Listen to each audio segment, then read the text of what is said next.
ಈ ನಂಬಿಕೆ ಕೆಲವು ದಿನಗಳ ಮುಂಚೆನೆ ಬಂದಿದ್ರೆ ಈ ಹಸುಗೂಸು ದೂರನೇ ಆಗ್ತಿರ್ಲಿಲ್ಲ. ನೆನ್ಸ್ಕೊಂಡ್ರೆ ಪಾಪ ಅನ್ಸ್ತಾ ಇದೆ. ಹೋಗ್ಲಿ, ಭಾಷಿಣಿ ಬಗ್ಗೆ ಅವನೇನ್ ಹೇಳ್ತಾನೆ? ನನ್ನನ್ ಯಾಕೆ ಕೇಳ್ತಾ ಇದೆಯಾ ವಾಗ್ದೇವಿ? ಹೆಂಡತಿಯಾಗಿ ಮಾಡ್ಕೊಂಡಿದ್ದಾನೆ, ಮಗುನ ಹೆತ್ತಿದ್ದಾರೆ, ಇಷ್ಟು ದಿನಕ್ಕೆ ನಿಜನ ತಿಳ್ಕೊಂಡಿದ್ದಾನೆ. ಇವಾಗೇನಂತಾನೆ? ಇನ್ಮೇಲಿಂದ ಭಾಷಿಣಿನ ಪ್ರೀತಿಯಿಂದ ನೋಡ್ಕೋತಾನೆ, ಸಂತೋಷವಾಗಿರ್ತಾರೆ.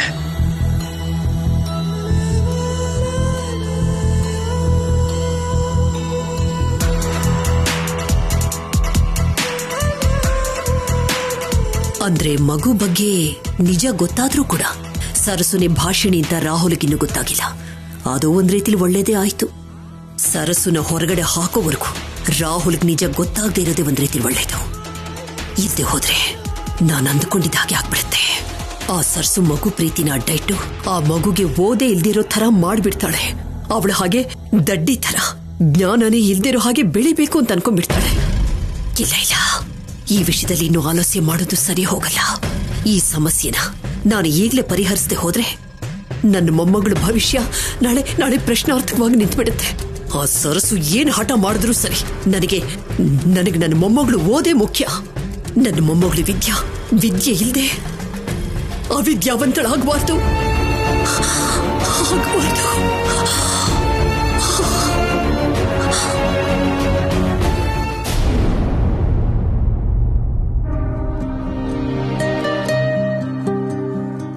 ನಮ್ ವಿದ್ಯಾ ಹೀಗೆ ನೆಮ್ಮದಿಯಾಗಿ ಮಲಗಿದ್ರೆ ನೋಡೋದಕ್ಕೆ ಎಷ್ಟು ಸಂತೋಷ ಆಗತ್ತೆ ಗೊತ್ತಾ? ಅವಳು ಕಾಣದೇ ಇರೋವಾಗ ಶುರುವಾಗಿದ್ದ ಭಯ, ಆ ಆತಂಕ ಎಲ್ಲ ಹೊರಟೆ ಹೋಯ್ತು. ಮತ್ತೆ ಮೇಡಮ್ ಹೇಳಿದ ಹಾಗೆ ಸ್ಕೂಲು ಹಾಸ್ಟೆಲ್ ಬಗ್ಗೆ ಏನ್ ಮಾಡ್ತೀರಾ? ಏನೋ ಓವರ್ ಥಿಂಕಿಂಗ್ ಅಲ್ಲಿ ಹಾಗೆ ಹೇಳ್ತಿದ್ದಾರೆ ಅಷ್ಟೇ. ನಮಗಿಂತ ಹೆಚ್ಚಾಗಿ ಮಗುನ ಮೇಡಮೇ ಮಿಸ್ ಮಾಡ್ಕೋತಿದ್ದಾರೆ. ಭಾಷಿಣಿ, ಇಷ್ಟು ದಿನ ನಿಜಾನ ತಿಳ್ಕೊಳ್ದೆ ಇರೋದಕ್ಕೆ, ನಿನಗೆ ಕಷ್ಟ ಕೊಟ್ಟಿದ್ದಕ್ಕೆ ನನ್ನನ್ನ ಕ್ಷಮಿಸ್ತೀಯ?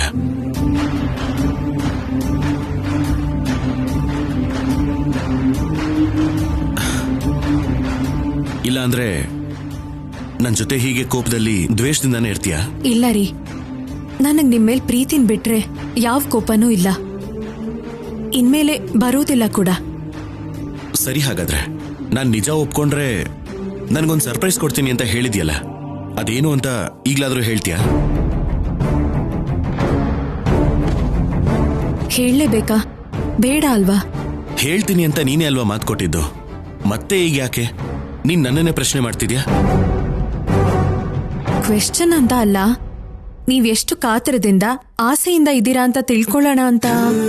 ಈಗ ನೀನ್ ಆಕ್ಟ್ ಮಾಡೋದು ನಿಲ್ಸಿ, ಲ್ಯಾಗ್ ಮಾಡೋದು ನಿಲ್ಸಿ, ಅದೇನು ಅಂತ ಹೇಳು. ಒಂದು ದೊಡ್ಡ ಗುಡ್ ನ್ಯೂಸ್ ಹೇಳೋಕ್ ಮುಂಚೆ ಇಷ್ಟು ಸಸ್ಪೆನ್ಸ್ ಇಲ್ಲ ಅಂತಂದ್ರೆ ಹೇಗ್ ಹೇಳಿ? ನನ್ನನ್ನು ಹೀಗೆ ಕಾಯಿಸಿ ಬೇಜಾರ್ ಮಾಡೋದಕ್ಕಿಂತ ನಿಜ ಏನು ಅಂತ ಹೇಳ್ಬೋದಲ್ವಾ? ಹೇಳು ಭಾಷಿಣಿ, ಪ್ಲೀಸ್. ಭಾಷಿಣಿ, ಪ್ಲೀಸ್. ಸರಿ ಸರಿ ಸರಿ, ಹೇಳ್ತೀನಿ. ಹಾ. ಅಮ್ಮ ಭಾಷಿಣಿ,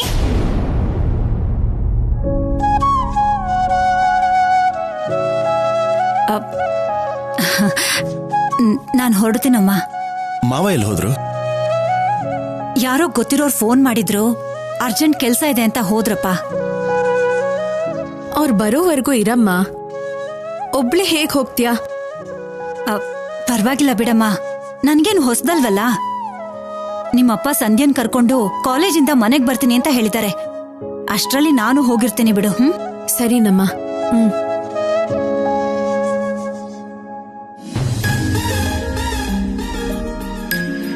ಹೋಗು ಹೋಗು, ಮತ್ತೆ ಇಲ್ಲಿಗೆ ಬರ್ಬೇಕಲ್ವಾ? ಆವಾಗಿದೆ ನಿನಗೆ. ಇವತ್ತ ಸರ್ಪ್ರೈಸ್ ಏನು ಅಂತ ನಾನ್ ತಿಳ್ಕೊಳ್ಳೋವರೆಗೂ ನಿನ್ನಂತೂ ಬಿಡೋದೇ ಇಲ್ಲ.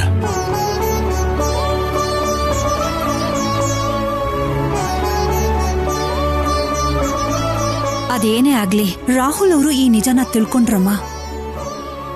ಆ ದೇವ್ರ ದಯೆಯಿಂದ ನಿನ್ ಮಗು ಬಗ್ಗೆನೂ ಗೊತ್ತಾದ್ರೆ ನಿನ್ನ ಪ್ರೀತಿಗೆ, ನಿನ್ನ ಜೀವನಕ್ಕೆ ಯಾವ ಸಮಸ್ಯೆನೂ ಇರೋದಿಲ್ಲಮ್ಮ. ಒಳ್ಳೆ ದಿನಗಳು ಖಂಡಿತ ಬಂದೇ ಬರುತ್ತೆ. ನೀನ್ ಹುಷಾರಾಗಿ ಹೋಗು. ಸರಿನಮ್ಮ, ನೀನು ಹುಷಾರು.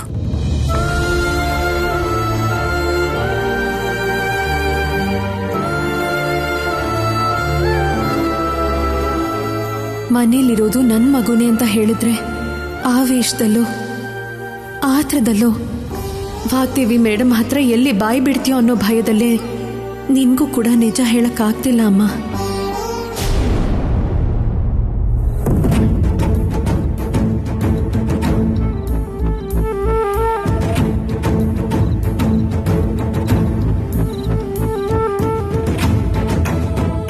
ಸರಸು,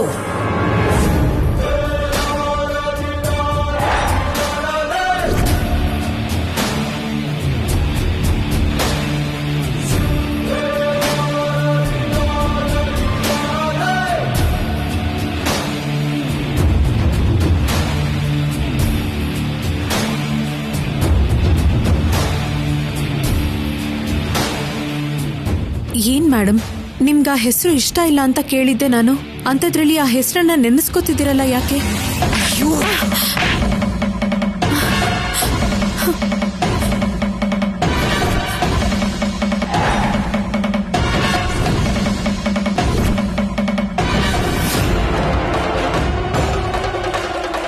ನೆನೆಸ್ಕೊಂಡಿಲ್ಲ ಹುಡುಗಿ, ನಿಜ ಗೊತ್ತಾಗೆ ಆ ಹೆಸರಿನಿಂದ ನಿನ್ನನ್ನ ಕರೀತಾ ಇದ್ದೀನಿ. ಏನ್ ನಿಜ ಮೇಡಮ್? ನಂಗೇನು ಅರ್ಥ ಆಗ್ತಿಲ್ಲ. ಬಾಯ್ ಮುಚ್ಚೋ. ನಾಟಕ ಆಡಿ ಈ ರೂಮಲ್ಲಿ ನಿನ್ನ ಪ್ರಾಣ ತೆಗೆಯೋ ಹಾಗೆ ಮಾಡಬೇಡ. ನೀನು ಭಾಷಿಣಿ ಅಲ್ಲ, ನನ್ನ ಶತ್ರು ಸರಸು ಅಂತ ನನಗೆ ಗೊತ್ತು.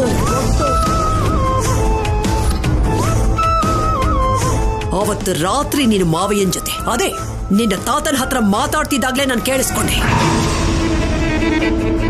ನಾನೇ ಭಾಷಿಣಿ ಅಂತ ಆ ಮನೇಲಿ ಈ ಮನೇಲಿ ಎಲ್ಲರನ್ನು ನಂಬಿಸ್ಬಿಟ್ಟಿದ್ದೀನಿ. ಮಗಳು ಅಂದ್ರೆ ನಾರಾಯಣ್ ರಾವ್ ಅವ್ರಿಗೆ ಪ್ರಾಣ. ಈಗ ನಾನು ಭಾಷಿಣಿ ಅಲ್ಲ ಸರ್ಸು ಅಂತ ಗೊತ್ತಾದ್ರೆ ಅವ್ರು ಬದುಕ್ತಾರ? ಆಗ್ಲೇ ನಿನಗ್ 4 ಬಾಸಿ ಬುದ್ಧಿ ಹೇಳೋಣ ಅಂತ ಅಂದ್ಕೊಂಡೆ. ಆದ್ರೆ ರಾಹುಲ್ಗೇನಾದ್ರೂ ನಿಜ ಗೊತ್ತಾದ್ರೆ ಅವನು ಎಲ್ಲಿ ನನ್ನ ಶತ್ರು ಆಗ್ಬಿಡ್ತಾನೋ ಅನ್ನೋ ಭಯದಿಂದ ಅನುಮಾನದಿಂದ ಬಾಯಿ ಮುಚ್ಕೊಂಡಿದ್ದೆ. ಎಷ್ಟು ಸಾರಿ ನನ್ನ ಕಣ್ಣ ತಪ್ಪಿಸಿ ಹೀಗೆ ಮೋಸ ಮಾಡ್ತೀಯ? ನೀನೇ ಸರ್ಸು ಆದ್ರೂ ವಾಣಿ ಅಂತ ಅವತಾರ ಎತ್ತದೆ. ನಿಜ ಗೊತ್ತಾಗಿ ಹೊರಗಡೆ ಹಾಕಿದ್ರೆ ಈ ಮನೇಲೆ ಬದುಕಬೇಕು ಅಂತ ಮತ್ತೆ ಇಲ್ಲೇ ಬಂದು ಸೇರ್ಕೊಂಡೆ.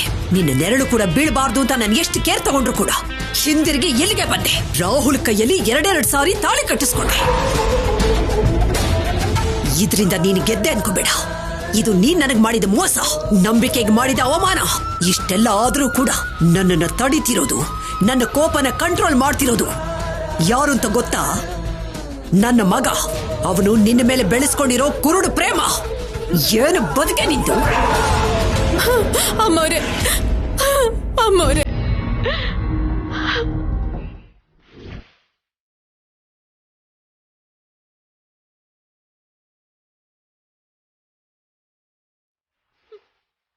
ಮಾಡಿರೋ ತಪ್ಪಿಗೆ ಆಗಿರೋ ಮೋಸಕ್ಕೆ ನಿಮ್ ಕಾಲಿಗೆ ಬಿದ್ದು ಕ್ಷಮಾಪಣೆ ಕೇಳ್ತೀನಿ. ರಾಹುಲ್ ಅವ್ರ ಪ್ರೀತಿಯಿಂದ ದೂರ ಆಗ್ಬಾರ್ದು ಅಂತಾನೆ ನಾನು ವಾಪಸ್ ಬಂದೇ ಹೊರತು ನಂಗೆ ಬೇರೆ ಯಾವ ದುರುದ್ದೇಶನೂ ಇಲ್ಲಮ್ಮ. ನಿಜ ಹೇಳಿದ್ರೆ ಈ ಮನೇಲಿ ನನಗೆ ಜಾಗ ಇರಲ್ಲ ಅಂತ ಈ ನಾಟಕ ಆಡಿದ್ದೆ ಹೊರತು ಯಾವತ್ತೂ ನಿಮಗ್ ನೋವು ಕೊಡ್ಬೇಕು ಅಂತ, ನಿಮ್ ಕೋಪಕ್ಕೆ ನಾನು ಬಲಿ ಆಗ್ಬೇಕು ಅಂತ ಅನ್ಕೊಂಡಿಲ್ಲಮ್ಮ. ನನ್ ಕನ್ಸಲ್ ಕೂಡ ಅಂತ ಆಲೋಚನೆ ಇಲ್ಲ. ಸಾಕು, ಬಾಯಿ ಮುಚ್ಚು. ಉಸಿರು ತಗೊಳ್ದೇನೆ ನೀನು ಬದುಕ್ತೀನಿ ಅಂತ ಹೇಳಿದ್ರೆ ಒಂದ್ ವೇಳೆ ನಂಬ್ತೀನಿ. ನಿಮ್ಮನ್ನ ನಾಶ ಮಾಡೋಕ್ ಬಂದಿಲ್ಲ, ನಾನು ತುಂಬಾ ಒಳ್ಳೆಯವಳು ಅಂತ ಏನಾದ್ರೂ ಹೇಳಿದ್ರೆ ನಾನು ಯಾವತ್ತೂ ನಂಬಲ್ಲ.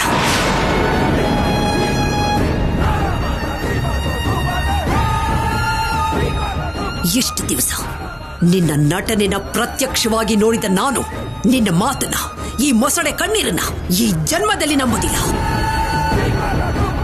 ನಿನ್ನ ಬಗ್ಗೆ ಯಾರಿಗಾದ್ರೂ ಗೊತ್ತಾಗೋದಕ್ಕೆ ಮುಂಚೆ, ನನ್ನ ಮಗನಿಗೆ ಅನುಮಾನ ಬರೋದಕ್ಕೆ ಮುಂಚೆ ಭಾಷಿಣಿಯಾಗಿ ಈ ಮನೆಯಿಂದ ಹೊರಟೋಗು. ನಾನ್ ಬಂದಿದ್ದು ನಿಮ್ಮೆಲ್ರ ಜೊತೆ ಒಟ್ಟಿಗೆ ಇರೋದಕ್ಕೆ, ಅಂತದ್ರಲ್ಲಿ ಹೋಗು ಅಂದ್ರೆ ನಿನ್ನ ಸಾಯಿ ಅಂತ ಹೇಳ್ತಾ ಇಲ್ಲ. ನಿನ್ನ ಸಾಯಿಸೋಕ್ ನನಗೆ ಅವಕಾಶ ಕೊಡ್ದೇನೆ ಹೊರಗಡೆ ಹೋಗು ಅಂತ ಹೇಳ್ತಿದ್ದೀನಿ. ಅದಕ್ಕೂ ಮೀರಿದ ಶಿಕ್ಷೆ ಏನು ಅನ್ನೋದು ನನಗಿನ್ನೂ ಗೊತ್ತಾಗ್ತಿಲ್ಲ.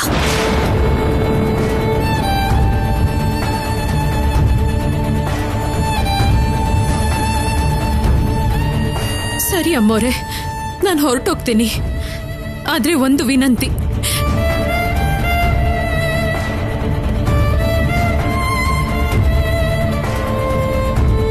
ವಿದ್ಯಾನ ಕೂಡ ನನ್ನ ಜೊತೆ ಕರ್ಕೊಂಡು ಹೋಗ್ತೀನಿ.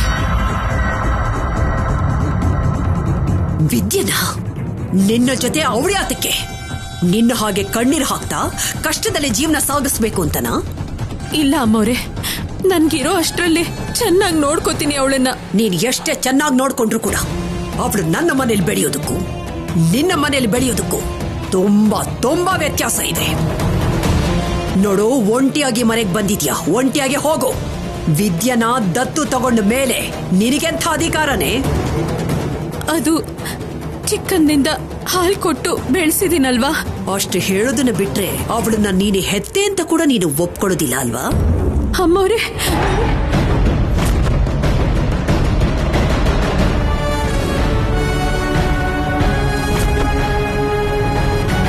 ಕೇಳಿ ಶಾಕ್ ಆಯ್ತಾ? ನೀನ್ ತಾನೇ ಅವಳಿಗೆ ಜನ್ಮ ಕೊಟ್ಟ ತಾಯಿ. ಏನೇ ಹಾಗ್ ನೋಡ್ತಿದ್ಯಾ? ನಿಂತನ್ನೆಲ್ಲ ಕುಸ್ತು ಹೋಗ್ತಾ ಇದ್ಯಾ? ಹೆತ್ತ ಮಗು ಅನ್ನೋ ನಿಜನ ಕೂಡ ಬಚ್ಚಿಡ್ಬೇಕು ಅನ್ಕೊಂಡ್ರು ನನಗೆ ಹೇಗ್ ಗೊತ್ತಾಯ್ತು ಅಂತ ಯೋಚನೆ ಮಾಡ್ತಿದೀಯಾ? ಅಥವಾ ನಿಜನ ಮುಚ್ಚಿಟ್ಟು ನನ್ನ ಮೊಮ್ಮಗಳನ್ನ ಈ ಮನೆಯಿಂದ ದೂರ ಮಾಡ್ಬೇಕು ಅಂತ ಏನಾದ್ರೂ ಇದೆಯಾ?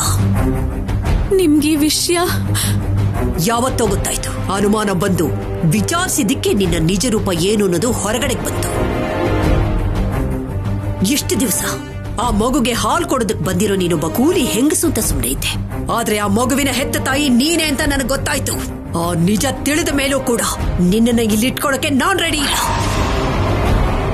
ನೀನು ಮಾಡಿದ ಮೋಸಕ್ಕೆ, ನೀನಾಡಿದ ನಾಟಕಗಳಿಗೆ ಶಿಕ್ಷೆಯಾಗಿ ಆ ಮಗುಗೂ ನಿನಗೂ ಯಾವ ಸಂಬಂಧನೂ ಇಲ್ಲ ಅಂತ ಹಿಂದಿರುಗಿ ನೋಡದೆ ಹೋಗು. ಮತ್ತೇನಾದ್ರೂ ಮಗು ಅಂತ ಏನಾದ್ರೂ ಹೇಳಿದ್ಯೋ ನಿನ್ನ ಶೂಟ್ ಮಾಡಿ ಆಚೆಗೆ ಹಾಕ್ತೀನಿ. ಅಮ್ಮವ್ರೆ, ನಿಮಗ್ ಕೈ ಮುಗಿತೀನಿ. ಬೇಕಂದ್ರೆ ನನ್ ಪ್ರಾಣ ತಗೊಳ್ಳಿ, ಆದ್ರೆ ನನ್ ಮಗುನ್ ಮಾತ್ರ ದೂರ ಮಾಡಬೇಡಿ. ಅವಳು ನಮ್ ಪ್ರೀತಿಯ ಪ್ರತಿರೂಪ. ಇಷ್ಟು ದಿನಕ್ಕೆ ರಾಹುಲ್ ಅವರು ಅವರೇ ತಂದೆ ಅಂತ ಒಪ್ಕೊಂಡಿದ್ದಾರೆ. ಈ ಮಗುನೇ ನಮ್ ಮಗು ಅಂತ ನಿಜ ಹೇಳೋ ಸಮಯದಲ್ಲಿ ನನಗಿಂತ ಶಿಕ್ಷೆ ಕೊಡಬೇಡಿ.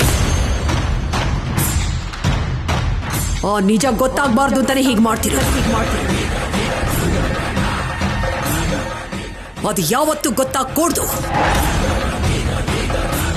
ನೀನು ಮಾಡಿದ ಕೆಲಸಕ್ಕೆ ನಾನು ಇಷ್ಟು ದಿವಸ ಅದೆಷ್ಟು ನೋವು ಅನುಭವಿಸ್ತೆ ಅಂತ ನಿನಗೆ ಗೊತ್ತಾ? ಕ್ಷಣ ಕ್ಷಣನೂ ನರಕ ಅನುಭವಿಸಿದ್ದೀನಿ. ನನ್ನ ಮಗನಿಗೆ ಓದಿರೋ ಒಬ್ಬ ವಿದ್ಯಾವಂತನ ಹೆಂಡತಿಯಾಗಿ ಕರ್ಕೊಂಡ್ಬೇಕು ಅಂತ ನಾನು ತುಂಬಾ ಅನ್ಕೊಂಡೆ. ಪ್ರೀತಿ ಆಗಿರೋ ಮೇಧಾವಿನ, ವೆಲ್ ಎಜುಕೇಟೆಡ್ನ ನನ್ನ ಸೊಸೆಯಾಗಿ ತರಬೇಕು ಅಂತ ಅನ್ಕೊಂಡೆ. ಅಂತ ನನ್ನ ಪ್ರಯತ್ನನ 3 ಸಾರಿ ಫೇಲ್ ಆಗೋ ಹಾಗೆ ಮಾಡಿದ್ದು ನೀನು. ಅಂಥ ನಿನಗೆ ನಾನು ಕೊಡ್ತಿರೋ ಶಿಕ್ಷೆ ಬಹಳ ಕಡಿಮೆ. ಹೊರಗಡೆ ಹೋಗ್ತಿರು. ಅಮ್ಮವ್ರೆ, ಓದಿ ನನ್ನಲ್ಲಿ ಕಡಿಮೆ ತಾನೆ. ನಾನು ಓದ್ತೀನಿ. ನೀವ್ ಹೇಳ್ದಷ್ಟು, ನಿಮಗ್ ಬೇಕಾಗಿರೋಷ್ಟು ಓದು. ನಾನು ಓದ್ ತೋರಿಸ್ತೀನಿ. ಓಹೋ, ಓದು ಅಂದ್ರೇನು ಅಂಗಡಿಯಲ್ಲಿ ಸಿಕ್ಕೋ ಅಂತ ಸಾಮಾನು ಅನ್ಕೊಂಡಿದ್ಯಾ? ಇಲ್ಲ ರಾತ್ರಿ ಎಲ್ಲ ನಿದ್ದೆಗೆಟ್ಟು ಕಂಠಪಾಠ ಮಾಡೋ ಅಂತ ರಾಮಾಯಣ ಅನ್ಕೊಂಡ್ಯಾ? ಇಲ್ಲ ಅಮ್ಮವ್ರೆ, ನಾನು ಓದ್ಕೊಂಡಿಲ್ಲ. ಆದ್ರೂ ಆ ಓದಿನ ಮೇಲೆ ನಿಮ್ಗೆ ಎಷ್ಟು ಗೌರವ ಇದೆಯೋ ನನಗ್ ಗೊತ್ತು. ಆ ನಂಬಿಕೆಯಿಂದಾನೇ ಹೇಳ್ತಿದ್ದೀನಿ. ಇಂಥ ಮಾತುಗಳನ್ನೆಲ್ಲ ನಾನು ಒಪ್ಪಲ್ಲ. ನನಗೆ ಬೇಕಾಗಿರೋದು ಪಟ್ಟ, ಡಿಗ್ರಿ ಪಟ್ಟ. ಅದನ್ನ ಕಷ್ಟಪಟ್ಟು ಓದಿ ಸಾಧಿಸ್ಕೋಬೇಕು. ಅದೆಲ್ಲ ನಿನ್ ಕೈಲಿಲ್ಲಾಗತ್ತೆ.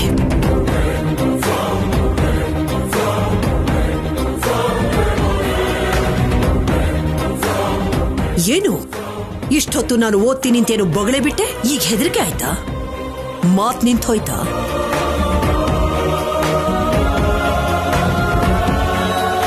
ಸರಿ ಅಮ್ಮೋರೆ, ನೀವ್ ಹೇಳ್ದಾಗೆ ಡಿಗ್ರಿ ತಗೋತೀನಿ. ನಂಗೆ ಮನೇಲಿರೋ ಅವಕಾಶ ಕೊಡಿ ಪ್ಲೀಸ್. ಅಮ್ಮವ್ರೆ, ನನ್ನ ನಂಬಿ. ನಿನ್ನ ಮಾತಿನ ಮೇಲೆ ನನಗೆ ನಂಬಿಕೆ ಇಲ್ಲ. ನಿಮ್ಮನ್ನ ನಂಬಿಸ್ಬೇಕು ಅಂದ್ರೆ ಏನ್ ಮಾಡ್ಬೇಕು ಹೇಳಿ?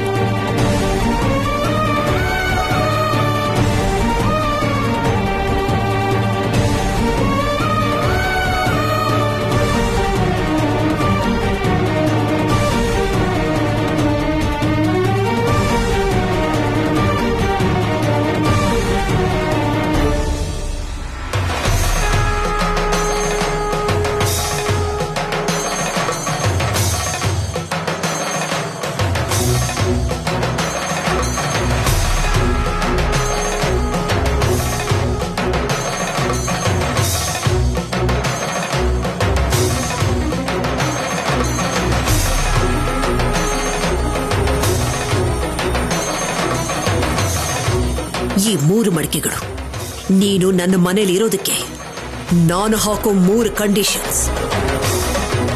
ಮೊದಲನೇ ಕಂಡೀಷನ್, ನೀನು ಸರಸು ಅಂತ ರಾಹುಲ್ಗೆ ಯಾವ ಕಾರಣದಿಂದನೂ ಗೊತ್ತಾಗ್ಕೂಡ್ದು. ಹಾಗೇನಾದ್ರೂ ಗೊತ್ತಾದ್ರೆ ರಾಹುಲ್ಗೆ ನಿನ್ನ ಮೇಲೆ ಪ್ರೀತಿ ಜಾಸ್ತಿ ಆಗುತ್ತೆ. ಅದು ನನ್ನ ಮಗನ್ನ ನನ್ನಿಂದ ದೂರ ಮಾಡುತ್ತೆ. ಎರಡನೇದು ವಿದ್ಯಾ, ನಿಮ್ಮಿಬ್ರಿಗೂ ಹುಟ್ಟಿದ ಮಗು ಅಂತ ರಾಹುಲ್ಗಷ್ಟೇ ಅಲ್ಲ, ಈ ಪ್ರಪಂಚದಲ್ಲಿ ಯಾರಿಗೂ ಗೊತ್ತಾಗ್ಕೂಡ್ದು. ಯಾವ ಕ್ಷಣದಲ್ಲೂ ಎಂಥ ಪರಿಸ್ಥಿತಿ ಬಂದ್ರೂ ನೀನು ರಿವೀಲ್ ಮಾಡಕೂಡ್ದು. ಹಾಗೇನಾದ್ರೂ ಗೊತ್ತಾದ್ರೆ ನನ್ನ ಮೊಮ್ಮಗಳ ಸ್ಥಾನಮಾನ ಮಾತ್ರ ಅಲ್ಲ, ನನ್ನ ಗೌರವ ಮರ್ಯಾದೆ ಕೂಡ ನಾಶ ಆಗ್ಬಿಡುತ್ತೆ. ಮೂರನೇದು, ನೀನ್ ಇಲ್ಲಿರೋಷ್ಟು ದಿನ ನೀವಿಬ್ರೂ ಕೂಡ ಗಂಡ ಹೆಂಡತಿ ತರ ಒಂದಾಗಕೂಡ್ದು, ಜೀವನ ನಡೆಸಬಾರ್ದು. ಯಾಕೆಂದ್ರೆ ನೀನು ಹೊರಗಡೆ ಹೋಗುವಂತ ದಿನ ಎಮೋಷನಲ್ ಆಗಿ ರಾಹುಲ್ ನಿನಗೆ ಕನೆಕ್ಟ್ ಆಗೋದು ನನಗಿಷ್ಟ ಇಲ್ಲ. ನೀನು ಮಾತು ತಪ್ಪಿದ ಪ್ರತಿ ಸಾರಿನೂ ಒಂದೊಂದು ಮಡಿಕೆನೂ ಒಡೆಯುತ್ತೆ. ಈ 3ನೇ ಮಡಿಕೆ ಒಡೆದ ಕ್ಷಣ ನಿನ್ನ ಹೆಜ್ಜೆ ನನ್ನ ಮನೆಯಿಂದ ಹೊರಗಡೆ ಹೋಗಬೇಕು. ಈ ಜನ್ಮದಲ್ಲಿ ನಿನ್ನ ನೆರಳು ಕೂಡ ನನ್ನ ಮನೆಯನ್ನು ಮುಟ್ಟಬಾರ್ದು.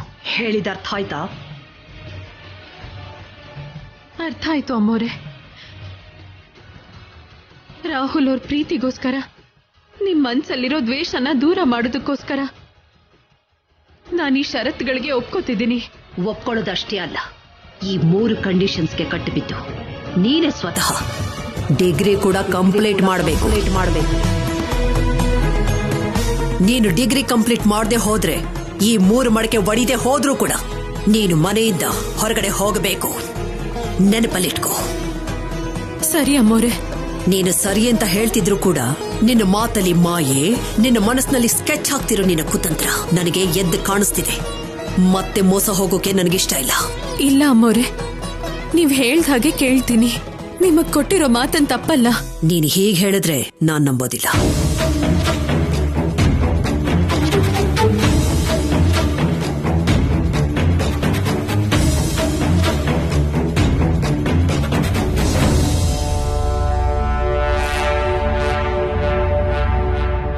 ಮಗು ಮೇಲೆ ಆಣೆ ಮಾಡಿ ನನ್ನ ಕಂಡೀಷನ್ಸ್ಗೆ ಒಪ್ಕೊಂಡಿದ್ದೀನಿ ಅಂತ ಹೇಳಿ.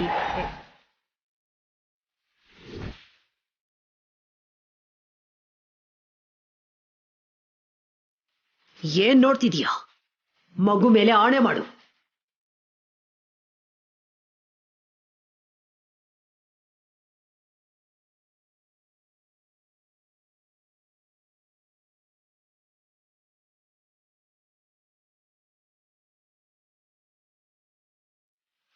ಮಗು ಮೇಲೆ ಆಣೆ ಮಾಡಿ ಹೇಳ್ತಿದ್ದೀನಮ್ಮ.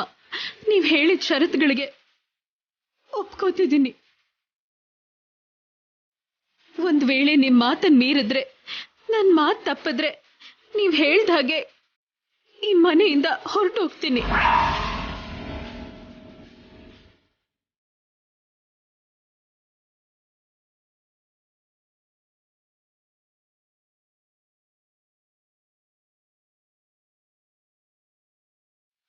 ಸರಿ, ಹೋಗು.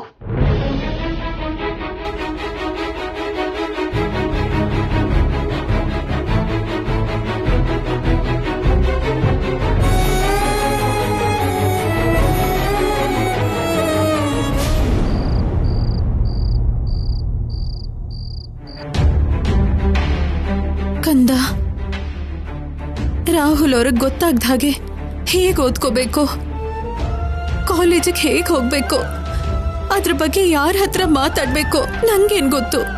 ಅಮ್ಮವ್ರಿಗೆ ಕೊಟ್ಟಿರೋ ಮಾತನ್ ಪಾಲಿಸ್ತಾ ಡಿಗ್ರಿ ಪೂರ್ತಿ ಮಾಡಿದ್ರೇನೆ ನನಗೆ ಈ ಮನೇಲಿರೋ ಅರ್ಹತೆ ಇರುತ್ತೆ. ಆದ್ರೆ ಹೇಗೆ? ಯಾರಿಗೂ ಹೇಳ್ದೇನೆ ಸಹಾಯನ ಹೇಗ್ ತಗೊಳ್ಳೋದು? ಈ ಆತಂಕದಿಂದ ಹೇಗ್ ಪಾರಾಗೋದು?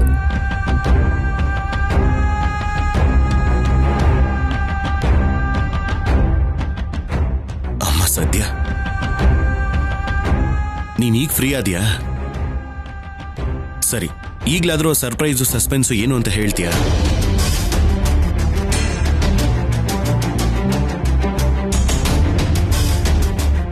ಹಲೋ ಮೇಡಮ್, ಮಾತಾಡಿ.